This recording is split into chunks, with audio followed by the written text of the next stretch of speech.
Hello नमस्कार, कसे आहात सगळे। तर आय होप तुम्ही सगळे स्वस्त मस्त आणि हॅपी असाल।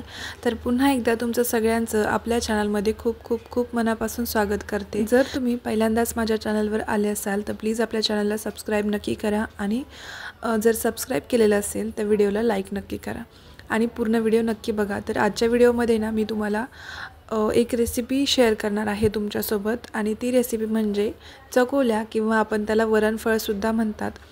माझ्याकडे सकाळचं थोडंसं पीठ उरलं होतं, 2च चपात्या होतील एवढं पीठ उरलं होतं। त्यामुळे मी शॉर्टकटमध्ये वरणफळ करायचं ठरवलं, कारण मी डाळ शिजून घेतली होती। मला डाळ भात बनवायचा होता, त्यामुळे मी डाळ शिजून घेतली होती आधीच आणि डाळीला फोडणीसुद्धा दिली होती। आणि नंतर मला आठवलं की 2 चपात्यांचं पीठ आहे फ्रीजमध्ये। खूप वर्षानंतर मी ही रेसिपी ट्राय केली आहे आणि घरातसुद्धा सगळे बोलले की ठीक आहे तू हेच बनव। तर त्यामुळे मी साधं सोपं आपलं वरणफळ बनायचं ठरवलं।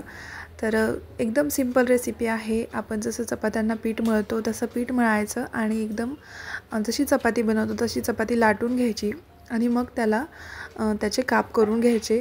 तुम्ही डायमंड शेपमध्ये सुद्धा त्याचे काप करू शकता, स्क्वेअर शेपमध्ये करू शकता। आपल्याला जसं आवडेल तसे आपण त्याचे छोट्या मोठ्या आकारामध्ये काप करू शकतो आणि अगदी एक चपातीसुद्धा इनफ आहे, पुरून जाते।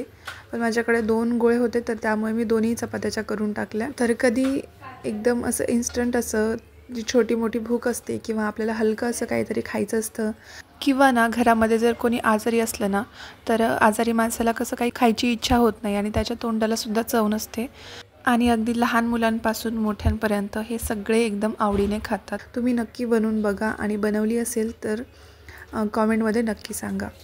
तर चला पूर्ण व्हिडिओ नक्की बघा आणि व्हिडिओ आवडला तर लाईक नक्की करा।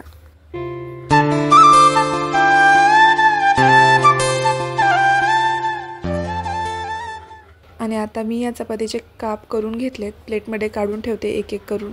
हे असेच एक एक करून काढून ठेवायचे, नाही तर मग ते चिपकून जातात, मग आपल्याला सोडता येत नाहीत ते वरती डाळीमध्ये।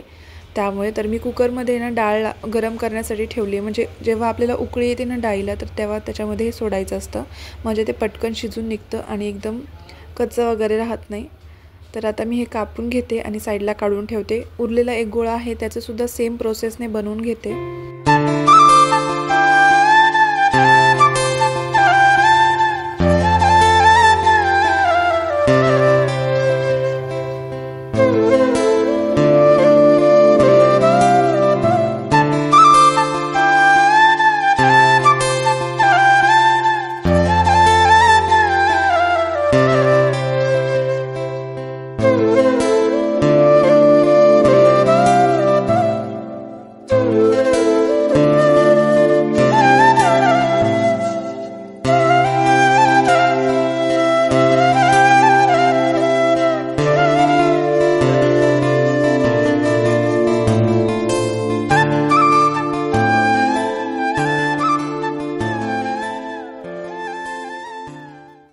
तर इथं पूर्ण चपात्यांचे काप बनवून मी त्याच्यामध्ये सोडलेत कुकरमध्ये आणि तुम्हाला दाखवते।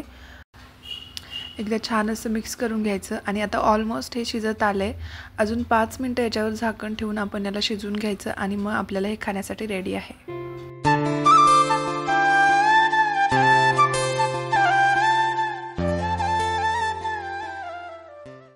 तर गरमागरम असं वरणफळ बनवून तयार आहे। आता मी हे प्लेटमध्ये सर्व करते।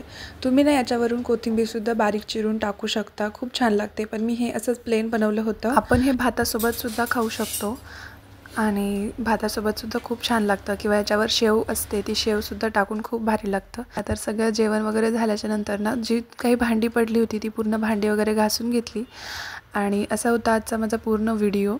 तर कसा वाटला ते नक्की सांगा। भेटूया उद्याच्या व्लॉगमध्ये, बाय। आणि हो, रेसिपी कशी वाटली ते सुद्धा कॉमेंटमध्ये नक्की सांगा।